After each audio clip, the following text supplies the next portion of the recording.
जय हिंद साथियों। जैसा कि मैंने आप सभी को बताया है कि जो बिहार पुलिस के परीक्षा के लिए अंतिम 20 दिन बचा है, उसमें मैं आप सभी के लिए प्रतिदिन 2 वीडियो यानी कुल मिलाकर 40 वीडियो के माध्यम से आपके बिहार पुलिस के पूरे सिलेबस को ख़त्म करने वाला हूं। तो चलिए आज से हम लोग क्लास को शुरू करते हैं। ये पहला क्लास है जिसके अंतर्गत हम लोग आज 3 टॉपिक पाषाण युग, सिंधु घाटी सभ्यता और वैदिक सभ्यता के महत्वपूर्ण प्रश्न को देखेंगे। आपसे बस यही रिक्वेस्ट है कि क्लास में अंत तक बने रहें। जितने भी प्रश्न कराया जा रहा है उसको अच्छे से समझें, याद करें और इसके रिलेटेड यानी जितने भी ये टॉपिक हैं जैसे पाषाण युग हो गया, सिंधु घाटी सभ्यता, वैदिक सभ्यता, इन सभी टॉपिक्स को आप अपने बुक से भी पढ़ें। जो मैं प्रश्न बता रहा हूँ उसको तो आप देखें ही देखें, उसके अलावा इन टॉपिक्स को अपने घर पर भी पढ़ें। दिन भर में मैं 2 ही वीडियो बनाऊँगा, एक दिन में 10 बजे अपलोड होगा और एक रात में 8 बजे अपलोड होगा। तो जितने भी इसमें टॉपिक्स पढ़ाया जा रहा है बस उसी को तो देखना है आपको। इसके अलावा आप मत देखिए, आपका रिजल्ट हो जाएगा, ठीक ना। और ऐसे ही हम लोग 20 दिन पढ़ेंगे टोटल 40 वीडियो के माध्यम से और अपने पूरे सिलेबस को ख़त्म कर लेंगे, जिसमें आपको जीके, जीएस और करेंट अफेयर्स, हिंदी, इंग्लिश सब चीज़ रहेगा। परेशान नहीं होना है आपको। बस आपसे यही रिक्वेस्ट है कि मेरा मोटिवेशन आपको नहीं गिरने देना है। आप प्लीज़ वीडियो को लाइक करते रहिए और अपने दोस्तों में से ज़्यादा शेयर कीजिए। और अभी तक आपने चैनल को सब्सक्राइब नहीं किया है तो प्लीज़ चैनल को सब्सक्राइब भी ज़रूर कर लें। डेली क्लास आपको यहाँ देखने को मिलेगा। और एक बात और, आप सभी को बहुत बहुत धन्यवाद। हमारी जो यूट्यूब फैमिली है वो अब 25,000 हो गई, यानी 25K की हम लोग की यूट्यूब फैमिली हो गई है। तो इसके लिए आप सभी को बहुत बहुत धन्यवाद और आप सभी को भी बधाई। ये चैनल जो है आप सबका ही है। तो चलिए अब हम लोग प्रश्नों की तरफ बढ़ते हैं।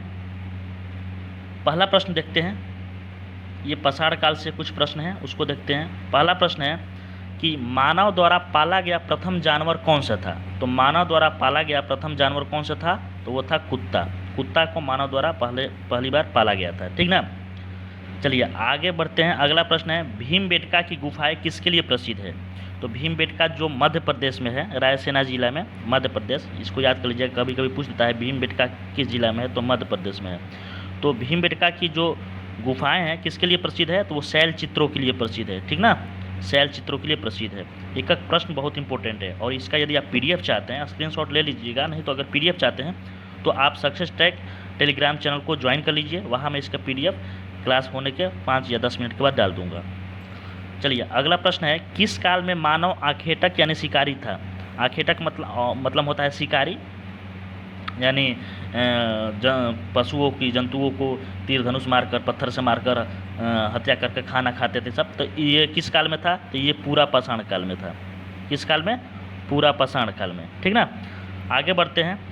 अगला प्रश्न है कि आग का आविष्कार किस काल में हुआ। देखिए आविष्कार के रिलेटेड आपको 2-3 प्रश्न याद करना है। पहला है कि आग का आविष्कार, तो आग का आविष्कार जो है वो पूरा पाषाण काल में हुआ था। पाषाण काल को 3 भाग में बांट कर पढ़ते हैं, आपको पता ही है। पूरा पाषाण काल, मध्य पाषाण काल और नव पाषाण काल, ठीक ना। तो आग का आविष्कार जो हुआ था वो पूरा पाषाण काल में हुआ था। वही पशुपालन का शुरुआत कहाँ से हुआ था, किस काल में, तो मध्य पाषाण काल में। एक बार फिर से मैं बता रहा हूँ कि आग का आविष्कार पूरा पाषाण काल, वही पशुपालन का मध्य पाषाण काल। और नव पाषाण काल से आपको क्या याद करना है, नव पाषाण काल से आपको याद करना है कि पहिए का जो आविष्कार है वो नव पाषाण काल में शुरू हुआ था। और एक चीज़ नव पाषाण से याद करना है आपको कि जो कृषि कार्य की शुरुआत है यानी खेती की शुरुआत किस काल में हुआ था, तो वो नव पाषाण काल में हुआ था। ये 3 चीज़ आपको, 4 चीज़ आपको याद करना है। पहला चीज़ क्या है, ये आग का आविष्कार पूछ देगा किस काल में, तो पूरा पाषाण काल। वही पूछ देगा आपको कि पशुपालन होना शुरू कब हुआ था, तो मध्य पाषाण काल से हुआ था। और पूछ देगा नव पाषाण काल से कि पहिए का आविष्कार, तो नव पाषाण काल। और कृषि कार्य की शुरुआत यानी खेती की शुरुआत, तो नव पाषाण काल हो गया, ठीक ना। चलिए आई होप इस बात को समझ रहे होंगे। तो जो मध्य पाषाण काल में पशुपालन का प्रमाण मिला है वो कहाँ से मिला है, तो वो मिला है आपको आदमगढ़ से, आदमगढ़, ठीक। अगला प्रश्न है कि मानव द्वारा सर्वप्रथम प्रयुक्त अनाज क्या था। तो मानव द्वारा सर्वप्रथम प्रयुक्त अनाज जौ था, जिसको उस समय जौ बोलते थे, जौ, ठीक ना। चलिए आगे बढ़ते हैं। अगला प्रश्न है कि एक ही कब्र से 3 मानव कंकाल निकले हैं। एक ही कब्र से 3 मानव कंकाल निकले, कहाँ से निकले हैं, तो वो निकले हैं आपको दमदमा से। कहाँ से, दमदमा से। आगे बढ़ते हैं। अगला प्रश्न है मध्य पाषाण काल का सर्वाधिक प्रमुख लक्षण क्या था। देखिए यहाँ से भी प्रश्न आपका पूछेगा ही पूछेगा। देखिए जो पूरा पाषाण काल था उसमें जो औजार थे, हथियार थे, मतलब जो हथियार के रूप में प्रयोग करते थे पत्थरों का, वो अनगढ़े मोटे पत्थर के थे। ठीक ना।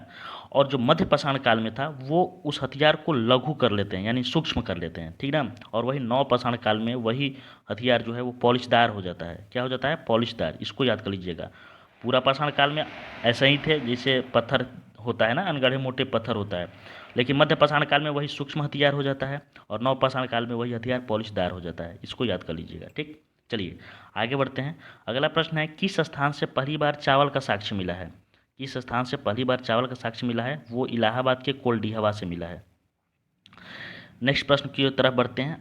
नेक्स्ट प्रश्न है, सबसे पहले कृषि के प्रमाण कहाँ पर देखने को मिले हैं? तो सबसे पहले कृषि के प्रमाण आपको मेहरगढ़ में मिले हैं। कहाँ से? मेहरगढ़ में देखने को मिले हैं। और अगला प्रश्न है, किस स्थान पर मानव के साथ कुत्ते को दफनाए जाने का साक्ष्य मिला है? तो मानव के साथ कुत्ते को दफनाए जाने का साक्ष्य आपको मिला है जम्मू कश्मीर के बुर्ज होम से, ठीक ना। इसको हम लोग गर्त निवास भी बोलते हैं। तो या तो आपको परीक्षा में गर्त निवास पूछ देगा कि गर्त निवास कहाँ से मिला है, या फिर डायरेक्ट आपको डिस्क्राइब कर देगा कि मानव के साथ कुत्ते को दफनाए जाने का साक्ष्य कहाँ से मिला है। तो ये बुर्ज होम से मिला है, जो कि कश्मीर में है। अगला प्रश्न है, भारत में मानव का सर्वप्रथम साक्ष्य कहाँ मिलता है? तो नर्मदा घाटी से मिलता है। जो भारत में मानव का सर्वप्रथम साक्ष्य कहाँ से मिलता है? तो नर्मदा घाटी से मिलता है। तो जो पाषाण काल है, इससे जितने भी महत्वपूर्ण प्रश्न हैं इसको मैंने आप सभी को बता दिया। इसके अलावा आप अपने बुक से भी पाषाण काल को पढ़ सकते हैं। जो भी आपको इंपॉर्टेंट लगेगा उसको नोट डाउन कर लीजिएगा या वह टिक मार के याद कर लीजिएगा, ठीक ना। चलिए अब सिंधु घाटी सभ्यता के प्रश्नों को देखते हैं। पहला प्रश्न है कि सिंधु घाटी सभ्यता का सर्वाधिक मान्यता प्राप्त काल है, यानी सिंधु सभ्यता का समय क्या है? तो ये है 2500 से 1750 BC। ये डायरेक्ट प्रश्न पूछ देता है, सिंधु घाटी सभ्यता का समय कितने साल का है? तो 2500 BC से 1750 BC के बीच आपका सिंधु घाटी सभ्यता का काल है। अगला प्रश्न है, सिंधु घाटी सभ्यता किस प्रकार की सभ्यता है? तो सिंधु घाटी की सभ्यता जो है वो एक कांस्य युगीन सभ्यता है, ठीक ना। कांस्य की खोज की गई थी, इसलिए इसको कांस्य युगीन सभ्यता बताया गया है। नेक्स्ट प्रश्न है कि सिंधु सभ्यता का समूचा क्षेत्र किस आकार का है? तो समूचा क्षेत्र आपका त्रिभुजाकार है। कैसा है? त्रिभुजाकार। चलिए अगला प्रश्न को देखते हैं। अगला प्रश्न है कि सिंधु सभ्यता की उत्तरी सीमा, दक्षिणी सीमा, पश्चिमी सीमा और पूर्वी सीमा, इन चारों सीमा को याद करना है, ठीक ना। आपको यहाँ से आपको किसी न किसी शिफ्ट में आपका प्रश्न रहेगा ही रहेगा।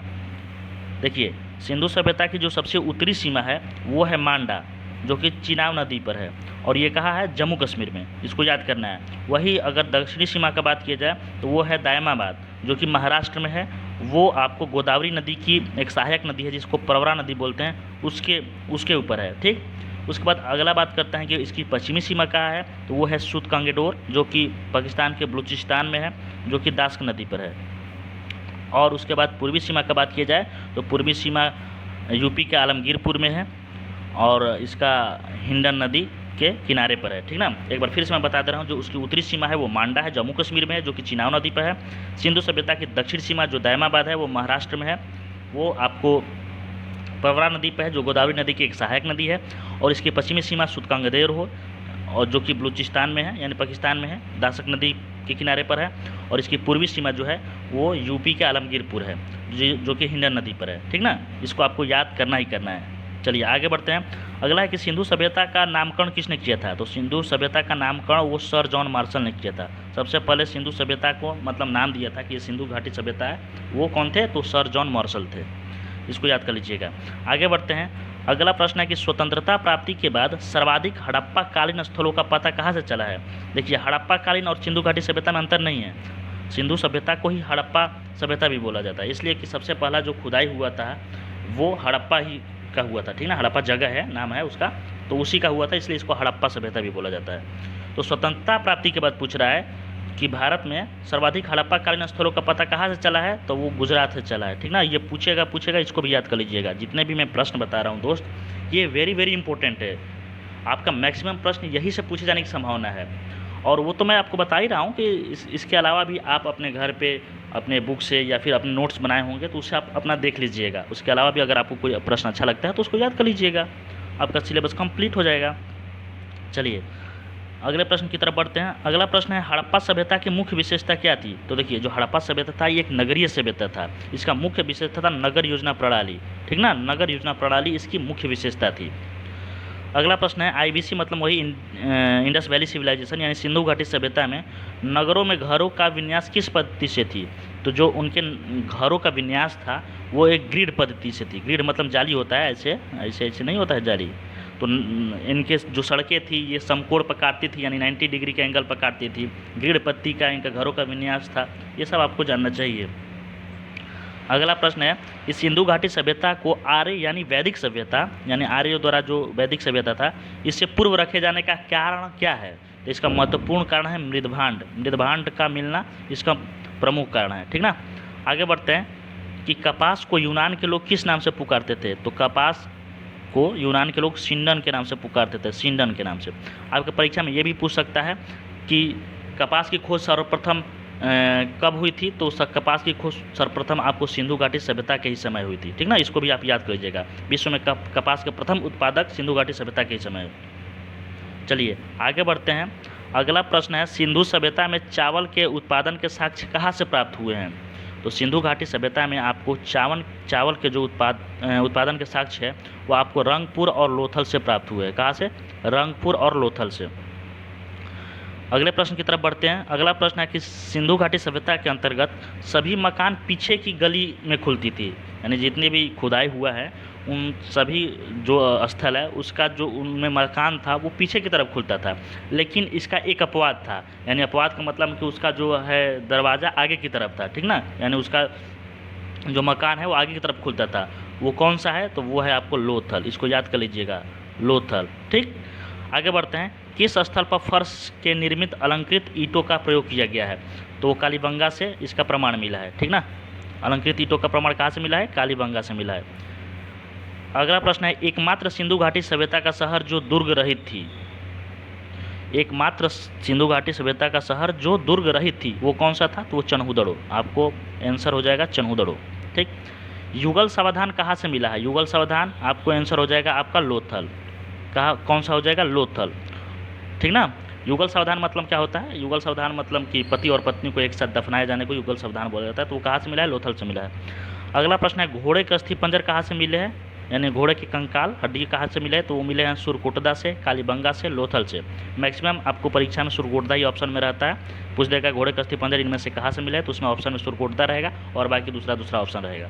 तो आप वैसे तीनों को याद कर लीजिएगा लेकिन ज़्यादा से ज़्यादा सुरकोटदा पर फोकस कीजिए।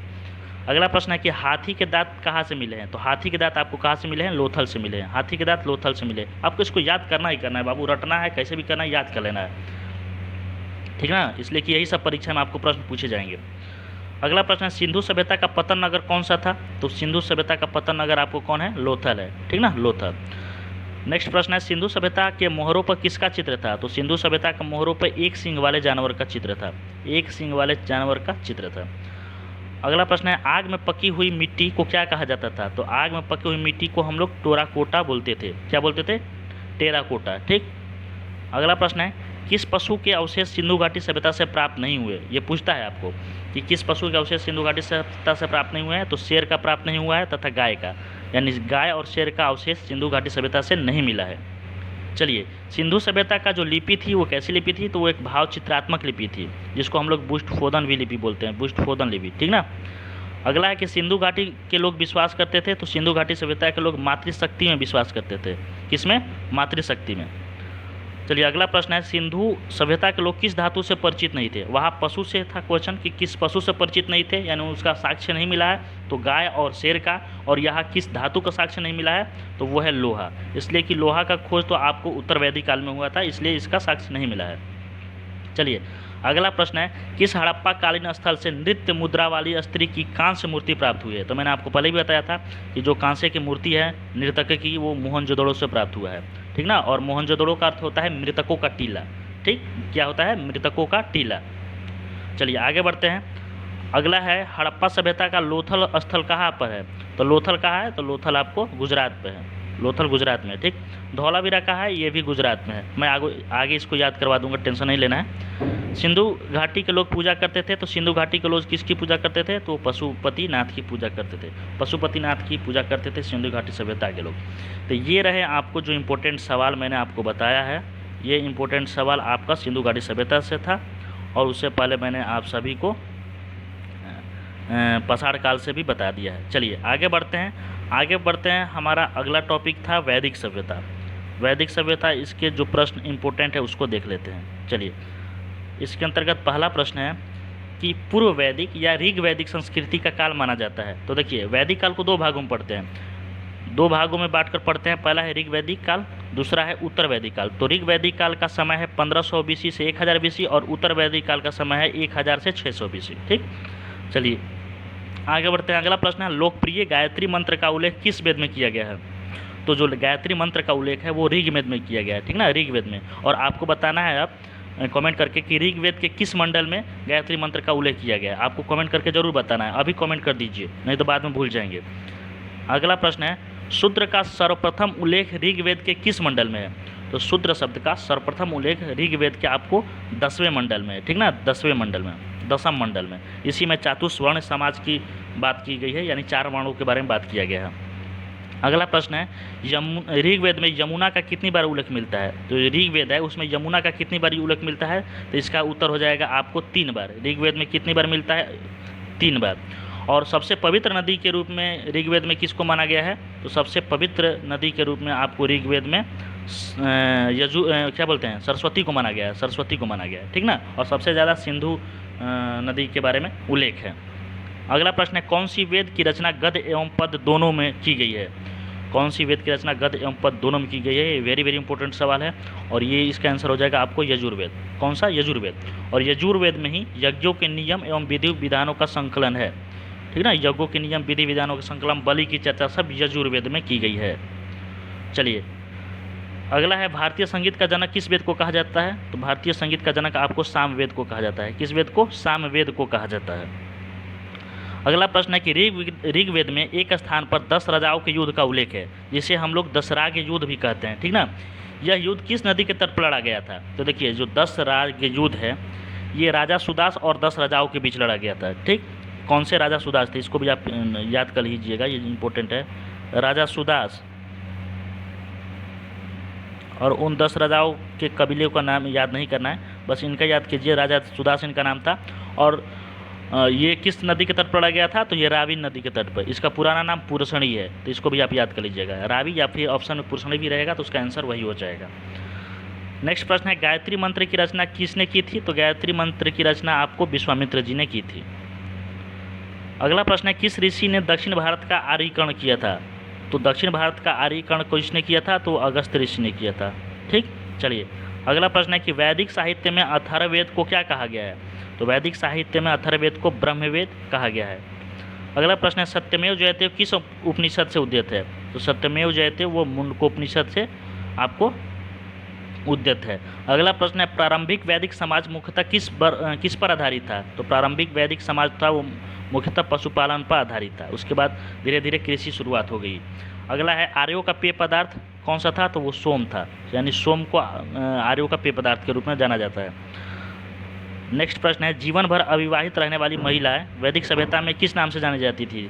तो जीवन भर अविवाहित रहने वाली महिला को हम लोग अमाजू बोलते थे। क्या बोलते थे उस समय के, अमाजू बोलते थे।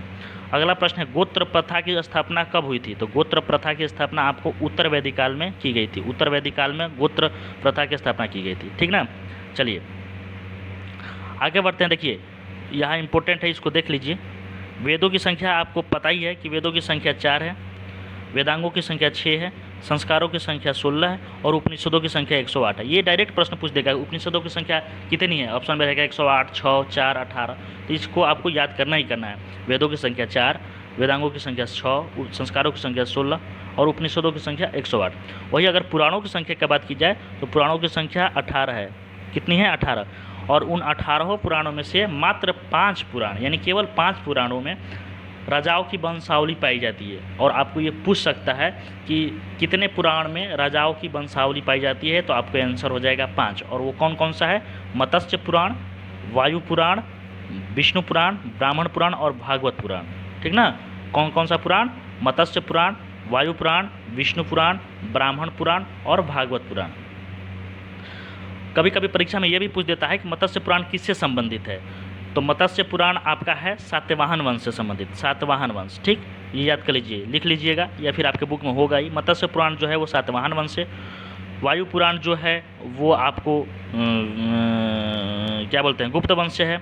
उसके बाद विष्णु पुराण जो है वो मौर्य वंश से है, और ब्राह्मण पुराण जो है वो पूर्व वंश से संबंधित है, और भागवत जो पुराण है वो श्री कृष्ण भक्ति से संबंधित है। ठीक ना, इसको आप याद कर लीजिएगा। आगे बढ़ते हैं। अगला है श्रीमद् भगवत गीता मूलतः किस नाम से जानी जाती थी, यानी जो श्रीमद् भगवत गीता है इसका पुराना नाम क्या था, तो इसका पुराना नाम आपको जय संहिता थी। क्या थी? जय संहिता। अगला प्रश्न है अधन्या माना गया है। अधन्या मतलब न मारे जाने वाली, तो न मारे जाने वाली अधन्या किसे कहा गया है? गाय को कहा गया है। वैदिक सभ्यता में गाय को अधन्या माना गया है। अगला प्रश्न है शूद्रों को देवता, शूद्रों का देवता किसे माना गया था? शूद्रों का देवता किसे माना गया था? तो पूषण को। किसको? पूषण को। ये प्रश्न आपका इंपॉर्टेंट है। अगला प्रश्न है सभा और समिति को प्रजापति की दो पुत्रियाँ कहा गया है? तो सभा और समिति को प्रजापति की दो पुत्रियाँ कहा गया है आपको अथर्ववेद में। अथर्ववेद में। ठीक, चलिए अगला प्रश्न है ऋग्वेद में युद्ध देवता किसे कहा गया है? तो ऋग्वेद में युद्ध देवता के रूप में आपको इंद्र को कहा गया है। किसको? इंद्र को, जिनका नाम पुरंदर भी है। ऋग्वेद में पुरंदर शब्द का भी उल्लेख किया गया है इंद्र देवता के रूप में। अगला प्रश्न है आर्यों की सभ्यता कैसी थी? आर्यों की सभ्यता ग्रामीण सभ्यता थी, जबकि सिंधु घाटी सभ्यता एक नगरीय सभ्यता थी। ठीक ना। अगला प्रश्न है आर्य शब्द इंगित करते हैं, यानी आर्य का अर्थ क्या होता है? तो वो होता है श्रेष्ठ वंश, यानी श्रेष्ठ या कुलीन, इसका अर्थ होता है। तो यहाँ तक मैंने आपको जितने भी महत्वपूर्ण प्रश्न थे तीनों टॉपिक हमारा एक बार देख लीजिए। पाषाण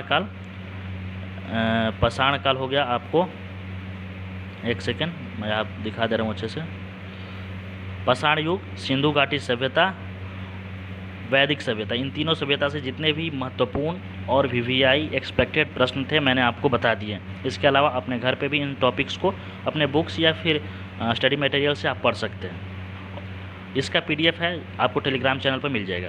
इसके अलावा कुछ और है जो मैं आपको पढ़ा दे रहा हूँ। देखिए कभी कभी पूछ देता है कि सिंधु सभ्यता के जो स्थल है ये कहाँ हैं और ये किस नदी के किनारे पर है। ये जो मेरा पुराना नोट्स है मैं उसी से लिया हूँ फ़ोटो खींचकर। थोड़ा सा धुंधला दिखाई दे रहा होगा तो आप अपनी क्वालिटी बढ़ा लीजिए, और इसको याद करना ज़रूरी है। और मैं इसको ट्रिक से याद करवा दे रहा हूँ, परेशान नहीं होना, इसको मैं ट्रिक से याद करवा दे रहा हूँ। किस नदी पर है इसको भी मैं ट्रिक से याद करवा दे रहा हूँ। तो आप एक या दो बार इसको देख लेंगे, लिख लेंगे तो आपको 100% याद हो जाएगा।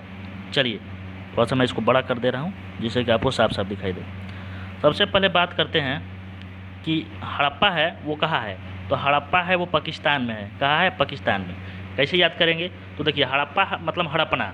अब पाकिस्तान पता ही है आपको, जम्मू कश्मीर को हमेशा हड़पना चाहता है, सोच रहा है कि जम्मू कश्मीर मेरा है, लेकिन कभी ज़िंदगी में ले नहीं पाएगा, लेकिन परेशान रहता है ना। ये किस नदी किनारे है? तो वो है रावी नदी किनारे। किस नदी किनारे है? रावी नदी किनारे है। तो इसको आप याद कर लीजिएगा, रावी पाकिस्तान में ही बहता है, इससे आप याद कर सकते हैं। अगला है मोहनजोदाड़ो। तो देखिए जितने भी अंत में दड़ो आएगा, जैसे मोहनजोदाड़ो, चन्हूदड़ो, ये पाकिस्तान के सिंध प्रांत में है। कहाँ है? सिंध प्रांत में।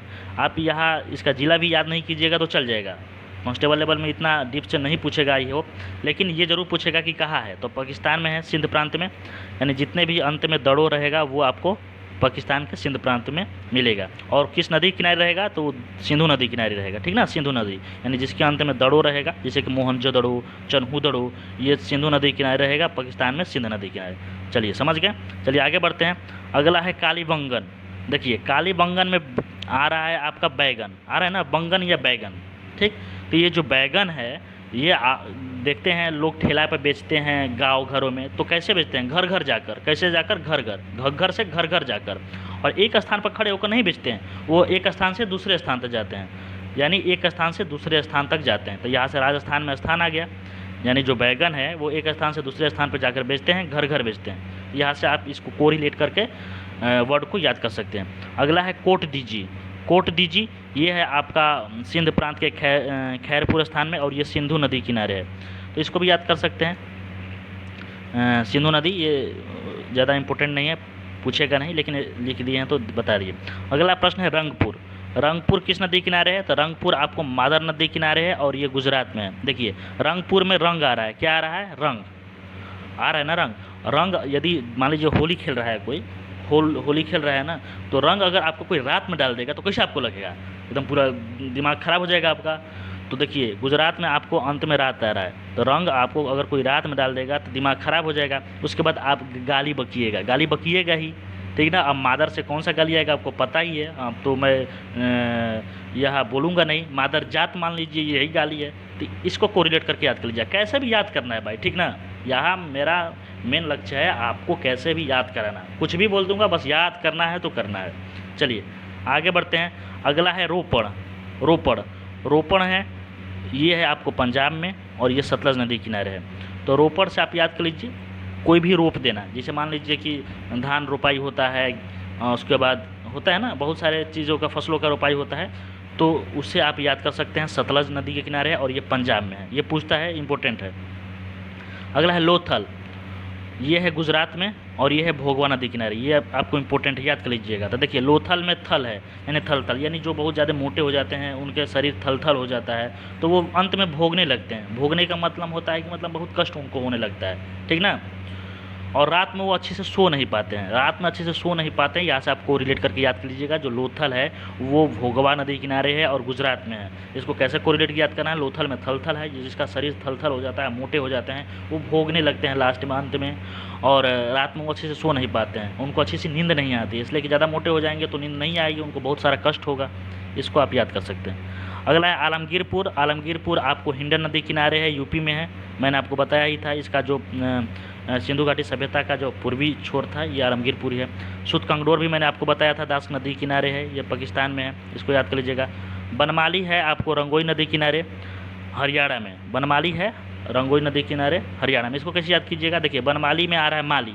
माली जो है वो अपना जो फूल तोड़ते हैं तो वो भगवान के रंगों में रंगे रहते हैं। वो भगवान के लिए फूल को मतलब रोप लगाते हैं कि हाँ भगवान पे ही चढ़ेगा फूल, मैक्सिमम भगवान पे ही चढ़ाया जाता है ना, तो वो भगवान के रंगों में रंगे रहते हैं। हरियाणा में हरि आ रहा है, हरि मतलब भगवान, यहाँ से आपको रिलेट करके याद कर सकते हैं।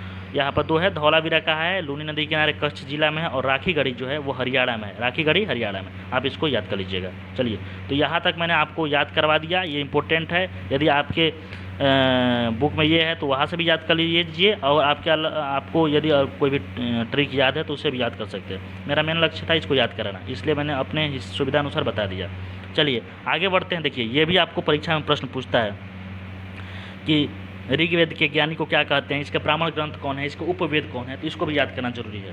तो सबसे पहले हम लोग बात करते हैं कि वेदों के ज्ञानी के बारे में। तो आपको मात्र एक याद करना है, एक याद करना है, 3 आपको मैं तुरंत याद करवा दे रहा हूँ। कौन सा, देखिए ऋग्वेद का होत्री आपको पता ही है, ये बताने की ज़रूरत नहीं है। ऋग्वेद का ज्ञानी को होत्री बोलते हैं। वही आपको क्या याद करना है, अथर्ववेद का याद करना है। अथर्ववेद के ज्ञानी को ब्रह्मा या फिर पुरोहित कहते हैं, ब्रह्मा या पुरोहित कहते हैं, ये तो आपको याद ही हो जाएगा। देखिए यजुर्वेद, यजुर्वेद का ज्ञानी आपको अध्वर्यु बोलते हैं। क्या बोलते हैं, अध्वर्यु। ठीक, कैसे, देखिए इसमें यजुर्वेद में आपका वप ऐसे है और इसमें भी आपका ऐसे है ना, ऊपर र, बस याद कर लीजिए, कोई दिक्कत नहीं है। वैसे ही सामवेद में उद्गाता हो जाएगा। सामवेद में आपको मैंने बताया ही कि गाना गीत संगीत की बात की गई है, और उद्गाता में गाता आ ही रहा है लास्ट में, तो यहाँ से कोरिलेट करके याद कर सकते हैं। ठीक, चलिए आगे बढ़ते हैं, आगे बढ़ते हैं। अब बात करते हैं, एक सेकेंड इसको हटा दे रहे हैं, हाँ आगे बढ़ते हैं कि वेदों के ब्राह्मण ग्रंथ के बारे में बात करते हैं। वेदों के ब्राह्मण ग्रंथ, ब्राह्मण ग्रंथ का अर्थ क्या होता है, तो ब्राह्मण ग्रंथ वेदों को अच्छी तरह समझने के लिए इसकी रचना की गई थी, ब्राह्मण ग्रंथ होगी ना। चलिए ऋग्वेद का ब्राह्मण ग्रंथ कौन सा है, तो ऋग्वेद का ब्राह्मण ग्रंथ आपका कौशिकी और ऐतरेय है। यजुर्वेद का ब्राह्मण ग्रंथ तैतरेय और शतपथ है, इसको याद कर लीजिएगा। सामवेद का ब्राह्मण ग्रंथ पंचविश और जैमिनीय है। सबसे ज़्यादा पूछता है अथर्ववेद का ब्राह्मण ग्रंथ, तो वो है गोपथ। कौन सा है, गोपथ। चलिए आगे बढ़ते हैं, आगे बात करते हैं इन वेदों का उपवेद के कौन कौन से उपवेद हैं, ठीक ना।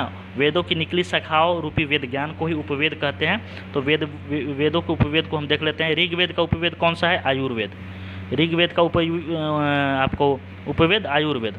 यजुर्वेद का उपयोग धनुर्वेद। सामवेद का उपवेद गंधर्ववेद। अथर्ववेद का उपवेद शिल्पवेद। ठीक, यहाँ से आप इसको याद कर सकते हैं।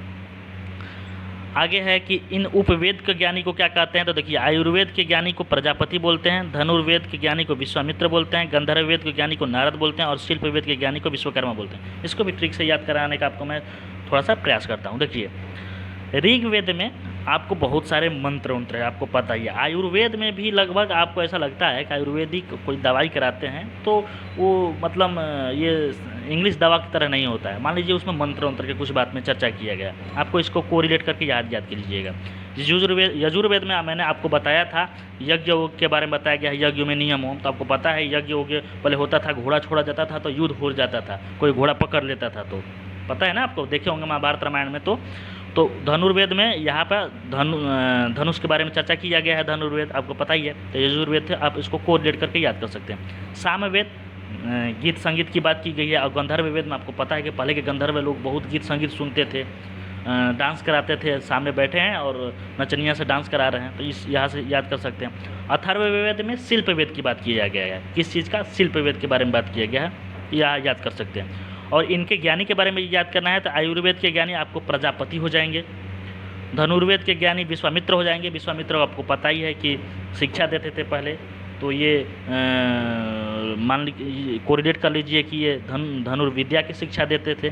गंधर्व वेद नारद हो जाएंगे, नारद एक गंधर्व ही थे, देवता ही थे। और शिल्प वेद मतलब शिल्प होता है, और विश्वकर्मा जी नहीं बोलते हैं, विश्वकर्मा जी जो घर में पूजा होता है विश्वकर्मा का, तो मान के चलिए कि शिल्प पे रखे हुए हैं विश्वकर्मा जी, उनका पूजा हो रहा है। कैसे भी आपको कोरिलेट करके याद करना है, मेरा कहने का मतलब ये है। तो आप इसको याद कर लीजिए, इसका PDF मैं आपको दे दूँगा टेलीग्राम पर। चलिए आगे बढ़ते हैं।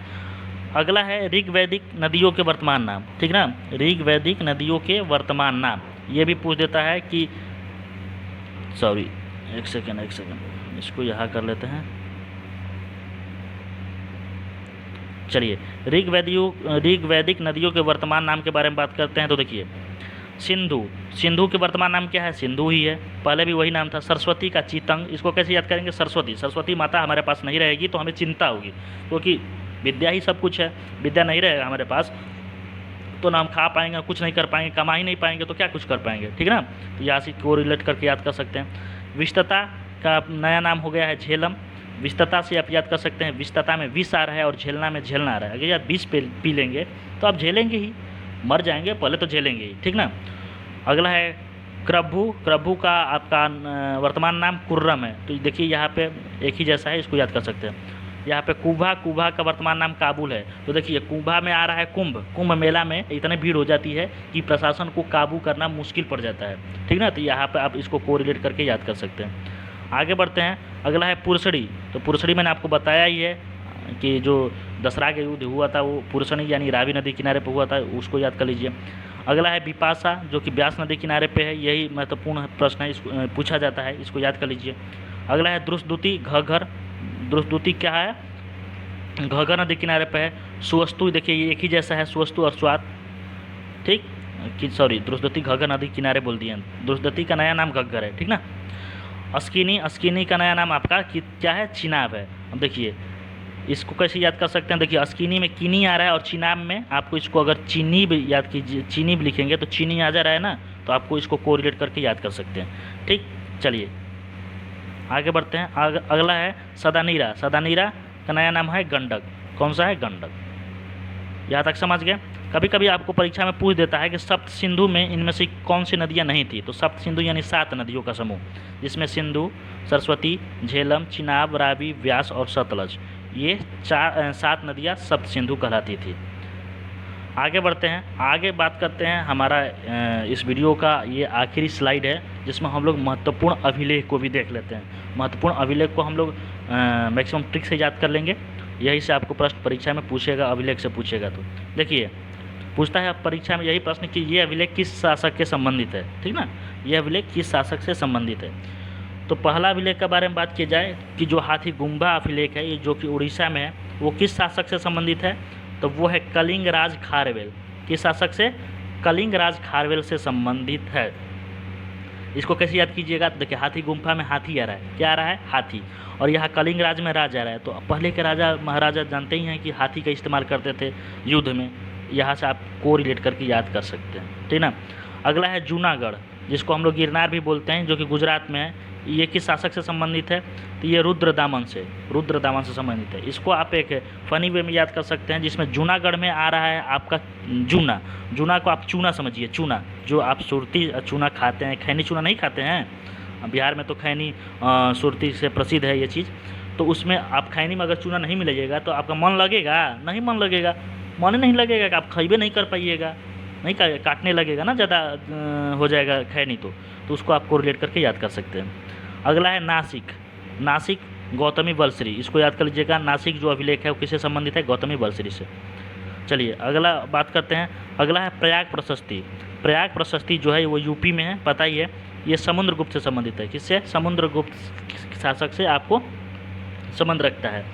इसको हरिसेन द्वारा लिखा गया है। प्रयाग प्रशस्ति हरिसेन द्वारा लिखा गया है। देखिए इसको भी आप ट्रिक से याद कर सकते हैं। प्रयाग प्रशस्ति में प्रयाग आ रहा है, प्रयाग आ रहा है ना, और इसको आप प्रयास भी याद कर सकते हैं। प्रयास, तो प्रयास करेंगे समुद्र में तैरने का तो आप तैर पाइएगा? नहीं तैर पाइएगा। समुद्र इतना गहरा है, इतना ज़्यादा है कि आप तैर ही नहीं पाइएगा, तो प्रयास आपका विफल हो जाएगा। तो आप इसको कोरिलेट करके याद कर सकते हैं। अगला है एहोल अभिलेख। एहोल अभिलेख राजस्थान में, ये रवि कीर्ति द्वारा लिखित है। इसका संबंध पुलकेशिन द्वितीय से है। इसको कैसे याद करेंगे? एहोल में होल आ रहा है, क्या आ रहा है? होल आ रहा है ना, और पुलकेशिन द्वितीय में पुल आ रहा है, पुल। तो देखिए बड़े बड़े आप डैम में जाइएगा, वहाँ पुल लगा, उसमें होल किया हुआ रहेगा, तभी वो खड़ा रहेगा। होल मतलब इसमें उसके अंदर होल नहीं होता है, समझ रहे होंगे आप। तो पुल में होल किया हुआ है, आप इसको कोरिलेट कीजिए कि बड़े बड़े डैम है, डैम के पुल में होल किया गया है, ठीक ना। अगला है मंदसौर। मंदसौर अभिलेख मालवा नरेश यशोवर्मन से संबंधित है। इसको भी आप कैसे भी याद कर लीजिएगा। चलिए आगे बढ़ते हैं। अगला है भीतरी एवं जूनागढ़ अभिलेख। भीतरी और जूनागढ़ अभिलेख आपको स्कंद गुप्त से संबंधित है। देखिए भीतरी जो चीज़ होती है हमारे शरीर की, उसको हम लोग गुप्त रखते हैं, ढक कर रखते हैं, कभी दिखा कर चलते हैं नहीं ना, वो गुप्त रहता है। आप इसको कोरिलेट कर लीजिएगा। अगला है ग्वालियर, जो कि प्रतिहार नरेश भोज से संबंधित है। ग्वालियर में ग्वाला आ रहा है और भोज में भोज आ रहा है। तो आपको पता ही है ग्वाले लोग बहुत भोज में दूध देते हैं, तभी बनता है, तभी तो छेना वना आप मिठाई खाते हैं। भोज पानी में अगर ग्वाले लोग दूध नहीं देंगे तो कैसे आप खा लीजिएगा? तो उससे कोरिलेट करके याद कर सकते हैं। अगला है देवपाड़ा विजयसेन। तो देवपाड़ा में आपको देव आ रहा है यानी देवता लोग, और विजयसेन में विजय यानी देवता हमेशा विजय रहते थे, हारते उड़ते नहीं थे वो, यहाँ से याद कर सकते हैं। एरण और मास्की अभिलेख, एरण अभिलेख आपको भानुगुप्त से संबंधित है। तो देखिए इसको कैसे याद कीजिएगा? इसको याद करने का मैं आपको यहाँ एक उपाय बता दे रहा हूँ एरण का। देखिए एरण को कैसे याद करना है? तो एरण में आपको रण आ रहा है, रण, और भानुगुप्त में गुप्त आ रहा है। तो रण में जब बहुत लोग लड़ाई करने जाते थे, जितने भी पहले के जो राजा महाराजा थे, वो अपनी जो अपनी प्लान था वो गुप्त रखते थे, किसी को बताते नहीं थे, बताते थे नहीं बताते थे। तो इसको आपको रिलेट करके याद कर सकते हैं। या मान लीजिए अगर गुप्त में आप परेशान हो जाएंगे, जैसे स्कंद गुप्त भी आया है, समुद्र गुप्त भी आया है, तो इसको आप यहाँ से भी याद कर सकते हैं कि रन है और भानु से भानु है, यानी कोई आपका भानु दोस्त है जो कि बहुत ज़्यादा रन मारता है, क्रिकेट जब खेलता है तो बहुत रन मारता है। या इस ऐसे भी याद कर सकते हैं, आपका अगर दुश्मन होगा तो ससुरा जीरो पर आउट हो जाता है। कैसे भी आपको याद करना है, ठीक। अगला है ये जो दो अभिलेख हैं, इसको आप एक साथ याद कीजिएगा, मास्की और गुर्जर। तो मास्की और गुर्जर जो अभिलेख है, मास्की में मास्क आ जाएगा और गुर्जर में गुजरना आ जाएगा। ये दोनों अशोक से संबंधित है। किससे? अशोक से, है ना। तो अगर आप लॉकडाउन में मास्क नहीं लगाएंगे, नहीं लगाते थे, तो आपको क्या हिदायत दी जाती थी कि भैया मास्क लगा लो, नहीं तो चल जाइबो। मास्क नहीं लगाओगे तो तुरंत गुजर जाओगे। गुजरने का मतलब मर जाना। जब आपकी मृत्यु हो जाएगी तो उसके घर में क्या हो जाएगी? शोक हो जाएगी। किसी के घर में मृत्यु हो जाएगी, आपके नहीं, मतलब किसी के घर में, ठीक ना। या मैं माफ़ी चाहता हूँ, किसी के घर में मृत्यु ना हो, बट मैं यहाँ को रिलेट करवा रहा हूँ कि अगर किसी की मृत्यु हो जाएगी तो उसके घर में सिंपल सी बात है, शोक हो जाएगी। तो यहाँ से आप कोरिलेट करके याद कर लीजिएगा कि मास्की से मास्क और गुजर से गुजरना, यानी अगर कोई व्यक्ति कोरोना काल में अगर मास्क नहीं पहनता था तो वो गुजर जाता था, जिसके घर में शोक हो जाती थी, ठीक। अगला है अयोध्या, जो कि पुष्यमुत्र शुंग से संबंधित है। चलिए यहाँ 3 और याद कर लीजिए इंपॉर्टेंट, और ये लास्ट है। सारनाथ जो स्तंभ लेख है यूपी में, वो अशोक से संबंधित है। और महिरौली जो स्तंभ लेख है, ये भी अशोक से संबंधित है, ठीक ना। महिरौली और ये सारनाथ स्तंभ लेख। वही जो बेस नगर है, जिसको विदिशा बोलते हैं, मध्य प्रदेश में पड़ता है, या इसको गरुड़ स्तंभ लेख भी बोलते हैं, गरुड़ स्तंभ लेख।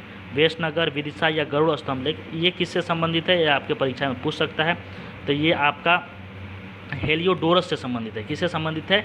हेलियोडोरस। इसको एकदम याद कर लीजिएगा बाबू, ये परीक्षा में पूछता है, भागवत धर्म का हेलियोडोरस, ठीक ना। आप इसको याद कर लीजिएगा, यहाँ नहीं लिखा है, मैं इसको लिख ही दे रहा हूँ, आप याद कर लीजिएगा। वैसे ये आपको हेलियो लिखा है, हेलियोडोरस भागवत धर्म से, ठीक ना, भागभद्र द्वारा बनाया गया था ये स्तंभ लेख। तो आई होप आप पूरे क्लास को अटेंड किए हैं।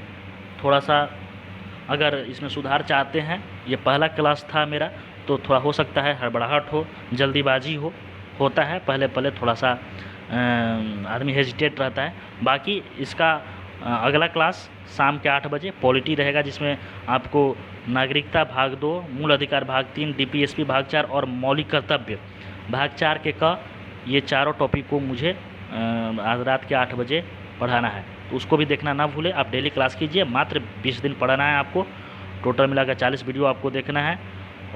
जितने प्रश्न मैं बता रहा हूँ उसको पढ़िए, याद कीजिए, टेलीग्राम पर जाइए, वहाँ से PDF को डाउनलोड कीजिए और उसके बाद अपने घर पे भी पढ़िए। इससे ज़्यादा पढ़ने की ज़रूरत नहीं है, आपका रिजल्ट हर हाल में हो जाएगा। ठीक, तो बस इतना ही पढ़ाना था आज के क्लास में। मिलते हैं नेक्स्ट क्लास में, तब तक के लिए जय हिंद। प्लीज़ वीडियो को लाइक कर दीजिएगा, अपने दोस्तों में शेयर कर दीजिएगा, और अभी तक अपने चैनल को सब्सक्राइब नहीं किया है तो ऐसे ही क्लास के लिए आप चैनल को सब्सक्राइब ज़रूर कर लें।